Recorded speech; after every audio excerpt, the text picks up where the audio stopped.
নমস্কার, প্রান্তিক গাইডে সবাইকে শুভেচ্ছা অভিনন্দন। আজ আমি নিয়ে এসেছি কলকাতা বিশ্ববিদ্যালয় BA 6th semester Bangla honours under CBCS CC 13 পেপারের সাজেশান। এই পেপারে রয়েছে বাংলা কাব্য কবিতা। দেখো, একটা কথা বলি, এই সেমিস্টার অর্থাৎ তোমাদের 6th সেমিস্টার কিন্তু যথেষ্ট পরিমাণে সহজ। 4th আর 5th ডিফিকাল্ট, কিন্তু 6th সেমিস্টার সহজ। তাও কেন যে ফেল হলো সেটা আমার বোধগম্য নয়। অনেকের কোনো ব্যক্তিগত সমস্যা থাকতে পারে, সে কারণে অনেকে পরীক্ষার ড্রপ দিয়েছিলে, বা শারীরিক কোনো অসুস্থতা বা কোনো কারণে হয়তো পরীক্ষায় অ্যাটেন্ড করতে পারোনি, ফেল হয়ে গিয়েছে। তাদের ব্যাপারটা এক্সেপশনাল। কিন্তু যারা পরীক্ষা দিয়েও ফেল করেছো সেটা আমার বোধগম্য নয়। কেন তোমরা এই পেপারটা কেটে গেলে? কারণ যথেষ্ট সহজ, এবং সাজেশান তো আমি দিতাম, আগেও দিয়েছিলাম, তোমরা অবশ্যই অবগত রয়েছ। 100% কমন প্রান্তিক গাইডের সাজেশান। আমি যে সাজেশানগুলো দিয়েছিলাম সেগুলো কিন্তু যথেষ্ট পরিমাণে কমন ছিল, যথেষ্ট। এই সাজেশান ফলো করে আমার কাছে ক্লাস করে 80%, 85% পর্যন্ত মার্কস পেয়েছি। তাহলে তোমাদের কেন ফেল হলো সেটা আমার বোধগম্য নয়। যাই হোক, আমি দিয়ে দিচ্ছি। কারণ দেখো, নতুন সিলেবাস তো, পুরনো সিলেবাসের সাজেশান দেওয়া সত্যিই খুব চাপের, প্রচণ্ড ডিফিকাল্ট ব্যাপার একটা। অনেকে রিকোয়েস্ট আমি দিচ্ছি। আর এই পেপারে যদি নোটস সংগ্রহ করতে চাও, আর এটা খুব আমি স্পষ্টভাবে বলছি, দেখো এই লাস্ট, এরপরে আর দেওয়া সম্ভব নয়। এরপরে কেউ রিকোয়েস্ট করো না প্লিজ, আমি অনুরোধ করে বলছি। কারণ 27 সালে আবার সিলেবাস চেঞ্জ হবে। সিলেবাস চেঞ্জ হলে কিন্তু ব্যাক গিয়ার করা খুব চাপের।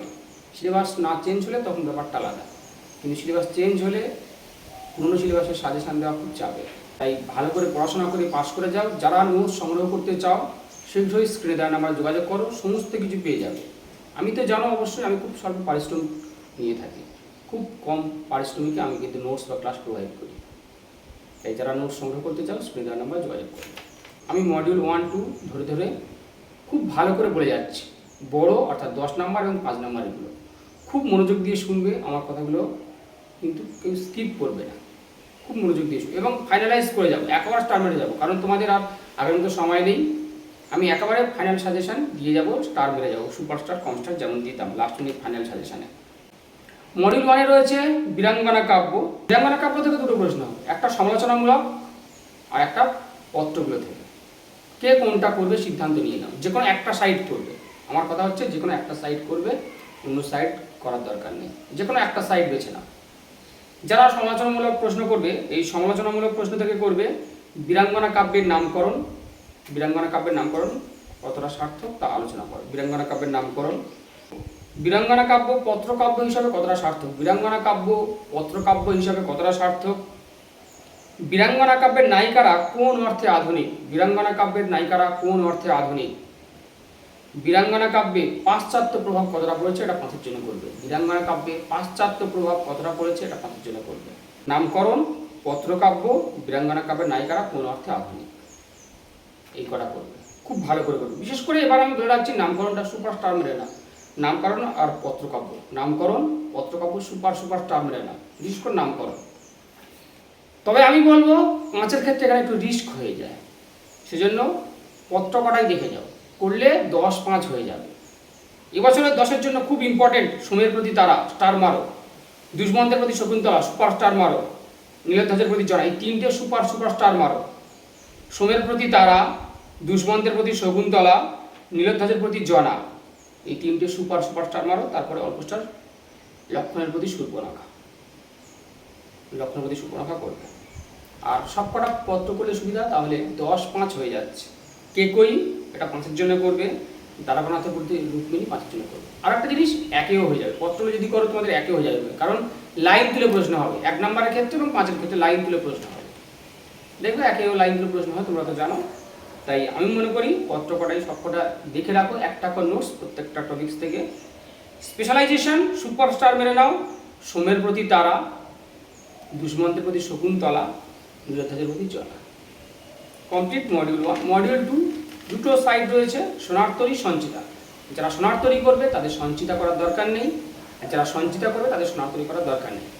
যে কোনো একটা করলে 10-5 হয়ে যাবে একটা সাইড। এবার 1-এর জন্য পুরো সিলেবাস, পুরো কাব্যটা মানে সমস্ত কাব্যগুলো, সমস্ত টপিকগুলো। সোনারতরী থেকে লিখে নেবে সোনারতরী কাব্যের, সোনারতরী নাম কবিতা রূপক হিসাবে কতটা সার্থক। মোটামুটি বিষয়বস্তুটা করে রাখুন, চিন্তা করতে হবে না।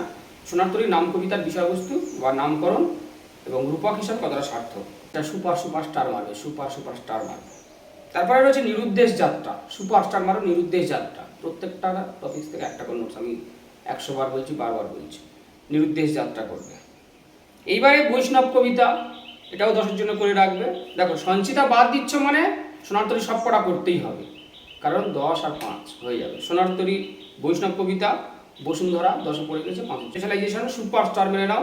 সোনারতরীর নাম কবিতা, সোনারতরীর নাম কবিতার নামকরণ বা রূপক হিসাবে কতটা সার্থক, রূপক কিনা। নিরুদ্দেশ যাত্রা সুপারস্টার মারো, তারপরে স্টার মারবে বৈষ্ণব কবিতা। আর যারা সঞ্চিতা করবে তাদের তাহলে সোনারতরী করতে হবে না, সোনারতরী বলে দিলাম। এবার সঞ্চিতায় দারিদ্র, অভিশাপ, বিদ্রোহী।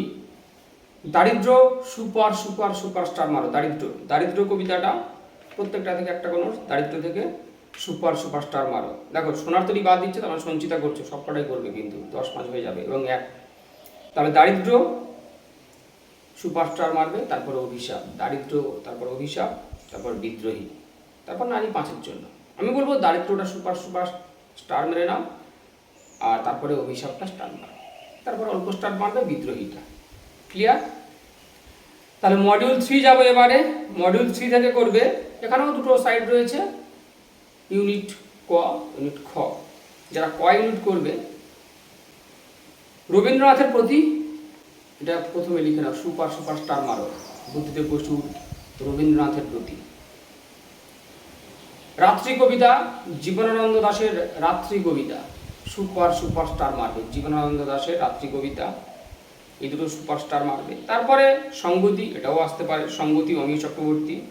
সংবাদ, এটাও করবে সুধীন্দ্রনাথ দত্ত। আর প্রচ্ছন্ন স্বদেশ, এটা পড়ে গিয়েছি, 5-এর জন্য এটা করবে, কারণ আমরা এই সাইডটা কিন্তু বাদ দিচ্ছি। এই কটা করলে 10-5 হয়ে যাবে। আমি বলবো রবীন্দ্রনাথের প্রতি সুপারস্টার মারো, রাত্রি কবিতা সুপারস্টার মারো, তারপরে সংগতি, তারপরে সংবাদ অল্প স্টার মারবে, মেরে পড়াশোনা করবে। যারা ক ইউনিট বাদ দিচ্ছ, খ ইউনিট করছো, খ ইউনিট থেকে বধূ কবিতা করবে, সুভাষ মুখোপাধ্যায়ের বধূ। এখান থেকে দুটো প্রশ্ন হয়, বধূ কবিতার নামকরণ বা বিষয়বস্তু, এবং রবীন্দ্রনাথের বধূ কবিতার সঙ্গে সুভাষ মুখোপাধ্যায়ের বধূ কবিতার যে তফাৎ বা পার্থক্য রয়েছে তা আলোচনা করে। তারপরে সুপারস্টার মারবে আমার নাম ভারতবর্ষ অমিতাভ দাশগুপ্ত। আমার নাম ভারতবর্ষ অমিতাভ দাশগুপ্ত সুপারস্টার মারবে। আমার নাম ভারতবর্ষ, এই দুটো অর্থাৎ বধূ আর আমার নাম ভারতবর্ষ, সুপারস্টার মারো। তারপরে স্টার মারবে বোধন, সুকান্ত ভট্টাচার্যের বোধন। এবার অল্প স্টার মারবে স্মৃতির শহর, অল্প স্টার মারবে। সুপারস্টার মারছো তাহলে বধূ সুভাষ মুখোপাধ্যায়, আমার নাম ভারতবর্ষ অমিতাভ দাশগুপ্ত, সুপারস্টার মারবে। তারপরে স্টার মারবে বোধন, আর অল্প স্টার দেবে স্মৃতির শহর। বৃক্ষ কবিতা সিংহের, এটা 5-এর জন্য করবে। পুরো সিলেবাসটা 1-এর জন্য। এবং টেক্সট খুবই গুরুত্বপূর্ণ, টেক্সট ভালো করে দখলে রাখতেই হবে। টেক্সট ভালো করে পড়ো, নাহলে 1 কিন্তু পারবে না। 15টা শর্ট কোশ্চেনের সঠিক অ্যান্সার করতেই হবে, তাহলে কিন্তু ভালো নাম্বার পাবে। ফেল করেছো মানে এই নয় যে ভালো নাম্বার দিতে পারবো না, অবশ্যই পাবে, আমি বলছি। আর যারা আমার কাছ থেকে নোটস নেবে, আমি অবশ্যই সমস্ত নোটসগুলো দিয়ে দেবো এবং সংক্ষিপ্ত প্রশ্ন উত্তর। আর এই পেপারের সালের সংক্ষিপ্ত প্রশ্ন উত্তরগুলো আমি দেবো, রেডি করা হয়ে গেলেই আমি দিয়ে দেবো, চিন্তা নেই। চ্যানেলের সঙ্গে থাকুন, সাবস্ক্রাইব করে রাখুন।